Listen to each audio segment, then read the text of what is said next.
2005 में fantastic four की movie release हुई। इस मूवी में हमें विक्टर वॉन डूम भी दिखाया गया। डॉक्टर डूम के रोल के लिए बहुत से एक्टर्स को कंसीडर किया गया, जिनमें से एक है रॉबर्ट डॉनी जूनियर भी थे और उनको उस टाइम पे ये रोल नहीं मिला। लेकिन आज 18 साल बाद सैन डिएगो कॉमिक कॉन में कुछ जबरदस्त हुआ।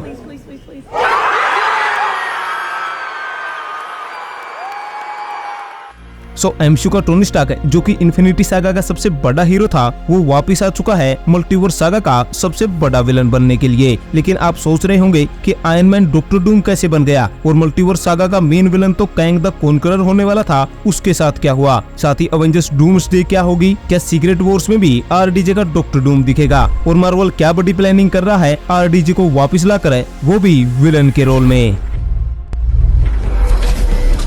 This is how you end, Tony.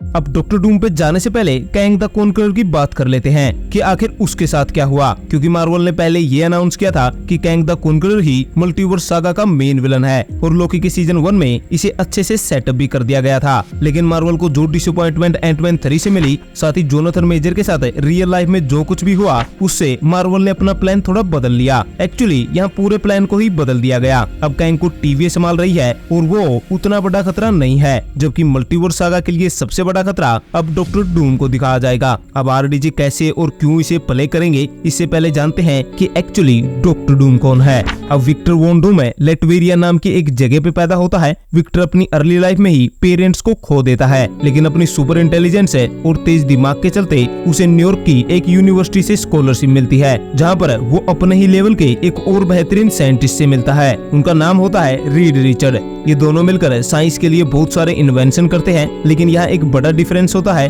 कि रीड रिचर्ड अपने इन्वेंशन ह्यूमंस को और एडवांस करने के लिए और लोगों की मदद के लिए करता है, लेकिन वही विक्टर खुद को अपग्रेड करने के लिए, साथ ही अपने आप को और सुप्रीम बनाने के लिए इन्वेंशन करता है। और इसी सब में चलते वो एक बार एक ऐसी मशीन को खोजता है जिससे 2 डायमेंशंस के बीच में ट्रेवल किया जा सकता है। लेकिन इस मशीन के फेलियर के चलते डॉक्टर डूम का फेस जल जाता है और उसकी बॉडी को भी काफी डैमेज मिलता है, जिसके बाद वो खुद के लिए एक आर्मर बनाता है और अपने फेस पर एक मास्क लगा लेता है, वो भी हमेशा के लिए। अब इस एक्सीडेंट के बाद विक्टर अपने घर लेटवेरिया आ जाता है, जहाँ के रूलर को वो मार देता है और खुद यहाँ का रूलर बन जाता है। और तब से लेकर अब तक विक्टर को डॉक्टर डूम के नाम से जाना जाता है। अब अगर इस कहानी को थोड़ा फास्ट फॉरवर्ड करें तो डॉक्टर डूम एक ब्रिलियंट साइंटिस्ट है, तो वो अपने लिए रोबोटिक मशीन है और आर्मर्स का इन्वेंशन करता है। इवन टाइम ट्रेवल को भी डॉक्टर डूम इन्वेंट कर लेता है। पहली टाइम मशीन डॉक्टर डूम ही बनाता है और फन फैक्ट है कि Kang the conqueror he doctor Doom की टाइम मशीन का यूज करता है, उसमें कुछ अपग्रेड कर।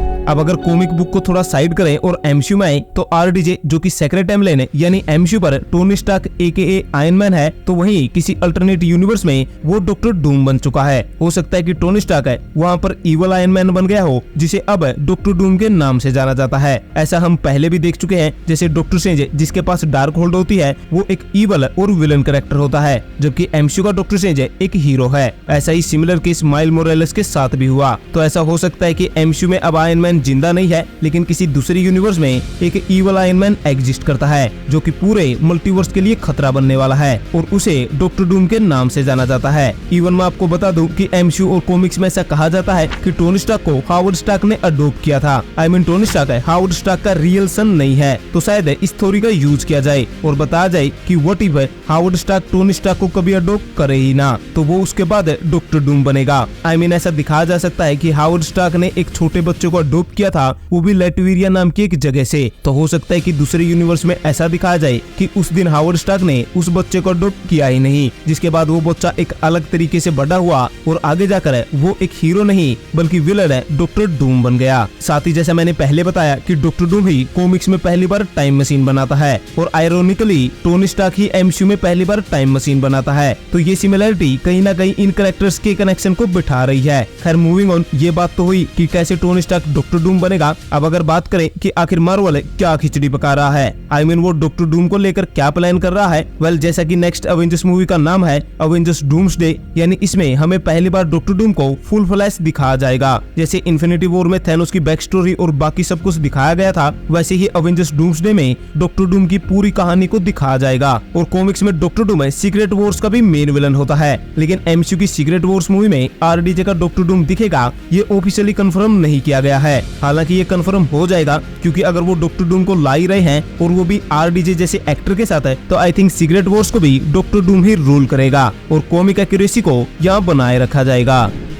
तो अब अगर रिकैप किया जाए तो मल्टीवर्स का यूज करके आयरन मैन को डॉक्टर डूम बनाया जा सकता है, और लकीली दोनों अवेंजर्स मूवी में डॉक्टर डूम ही मेन विलन होगा, और ये डॉक्टर डूम दूसरे यूनिवर्स का होगा। आई मीन एमसीयू में जो टोनी स्टार्क की डेथ हुई है उसके साथ कोई भी फेरबदल नहीं किया जाएगा। साथ ही आरडीजे वापिस आ रहे हैं तो 100% है वो दोबारा से आयरन मैन का सूट जरूर पहनेंगे, और अवेंजर्स डूम्सडे मूवी में अल्टरनेट आयरन मैन के रूप में हमें आरडीजे वापिस दिख सकते हैं। तो मार्वल आरडीजे को साइन कर दो बड़े मेन कैरेक्टर्स का यूज कर सकता है। साथ ही फिलहाल जल्दी से जल्दी डॉक्टर डूम फैंटास्टिक फोर में अपीयर हो सकता है। तो अपना फैन फेवरेट टोनी स्टार्क है एक्चुअली में वापस आ रहा है, लेकिन वो अब की बार विलन बन के आ रहा है, और I hope secret Wars movie में दोबारा से आरडीजे का डॉक्टर डूम थैनोस से भिड़े।